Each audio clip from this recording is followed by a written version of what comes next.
Shalom Bapak Mama, saudara-saudariku yang diberkati Tuhan. Selamat bertemu kembali di Suara Marturia, Jumat 14 Juni 2024. Hari ini kita akan merenungkan bagian firman Tuhan yang terambil dari Matius 9 ayat 9 hingga ayatnya yang ke-13. Sebelum kita membaca dan merenungkan bagian firman Tuhan ini, mari kita berdoa. Allah Bapa kami yang bertahta di dalam kerajaan sorga, terima kasih ya Bapa atas penyertaan-Mu dalam kehidupan kami sampai dengan saat ini. Dalam keterbatasan kami butuh kekuatan, dan firman-Mu akan menjadi kekuatan bagi kami. Berikan kami hikmat ya Bapa, sehingga kami mampu untuk melakukan firman itu dalam kehidupan kami setiap hari. Berfirmanlah kepada kami, karena kami sudah siap untuk mendengarkannya. Amin. Matius 9 ayat 9 hingga ayatnya yang ke-13. Di bawah perikop, Matius pemungut cukai mengikut Yesus. Setelah Yesus pergi dari situ, ia melihat seorang yang bernama Matius duduk di rumah cukai.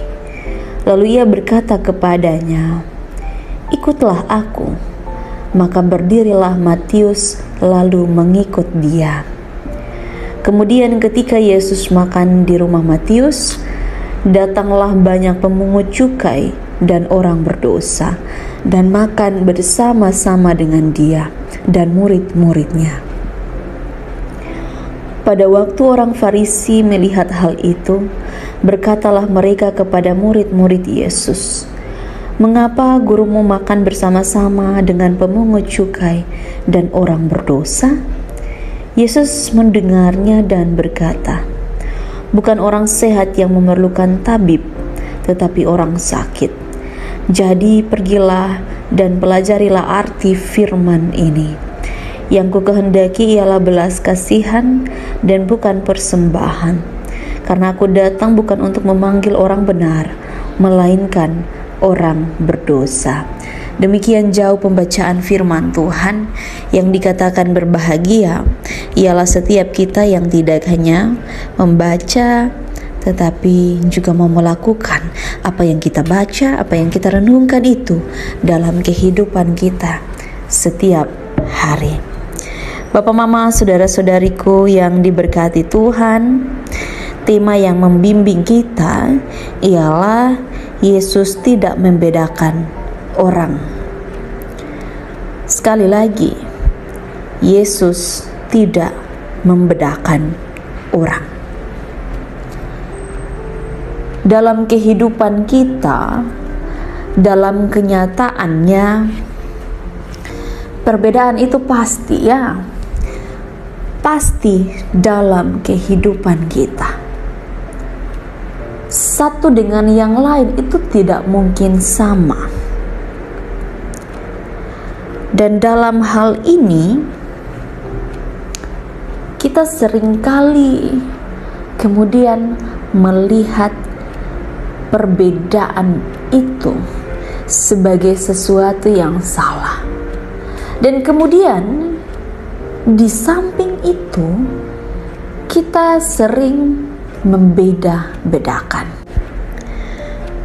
Pertanyaannya kepada kita, apakah segala sesuatu itu harus disamakan? Apakah segala sesuatu itu harus sama? Kan tidak. Dalam hal ini, kita akan belajar dari sosok Yesus.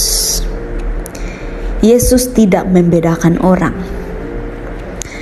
Karena apa? Karena Yesus melihat semua orang, mau orang berdosa, orang yang dianggap tidak berdosa, semuanya itu adalah sahabat. Semua adalah sahabat Yesus. Dalam kehidupan kita, seringkali orang-orang yang kemudian kita pilih untuk dihormati adalah orang-orang yang kemudian lebih dekat dengan kita. Mungkin sahabat, mungkin keluarga. Dan orang-orang itu yang kemudian dianggap menyenangkan kita. Dan kita memilih mereka karena sesuatu. Tapi Yesus berbeda dengan itu. Dalam teks bacaan kita, orang Farisi merasa heran dan marah karena Yesus memilih bersahabat dengan orang yang mereka anggap tidak pantas. Mereka melihat bahwa Yesus harusnya tidak bersahabat dengan mereka. Kan mereka orang-orang berdosa. Dan orang-orang berdosa tidak pantas untuk berelasi dengan Yesus.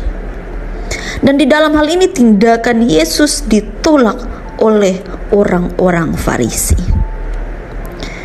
Yesus duduk makan bersama dengan orang Farisi yang dianggap pendosa. Tapi luar biasanya Yesus tidak mengikuti apa yang menjadi pandangan mereka saat itu. Mereka tidak melakukan sebenarnya apa yang Allah mau dalam hidup mereka. Dan Yesus memperlihatkan ini. Apa yang dibuat oleh mereka sebagai standar yang benar, itu tidak dipandang baik oleh Yesus. Dan Yesus melampaui itu, Bapak, Mama, saudara-saudariku. Yesus tidak membedakan orang. Yesus memilih Matius yang adalah pemungut cukai menjadi muridnya. Dan di dalam hal ini sebenarnya ada maksud. Supaya apa? Supaya orang-orang pada saat itu yang melakukan kebiasaan sebagai kebiasaan orang-orang Yahudi pada saat itu, yang suka membedakan mana yang berdosa, mana yang najis, mana yang tidak boleh, itu harus dihilangkan dari pikiran mereka. Ini hal yang kemudian bagi Yesus sangat memprihatinkan. Dan ini harus diubah oleh Yesus melalui cara bertindak, sehingga apa yang mereka pikirkan itu tidak lagi seperti itu. Dan pada akhirnya apa yang mereka lakukan juga tidak seperti apa yang pernah mereka lakukan. Jadi dalam kehidupan kita, mari kita berefleksi diri. Tidak mungkin kita tidak pernah membedakan. Tidak mungkin kita tidak pernah melakukan kemudian apa yang harus dilakukan. Mungkin contohnya seperti orang-orang Farisi itu.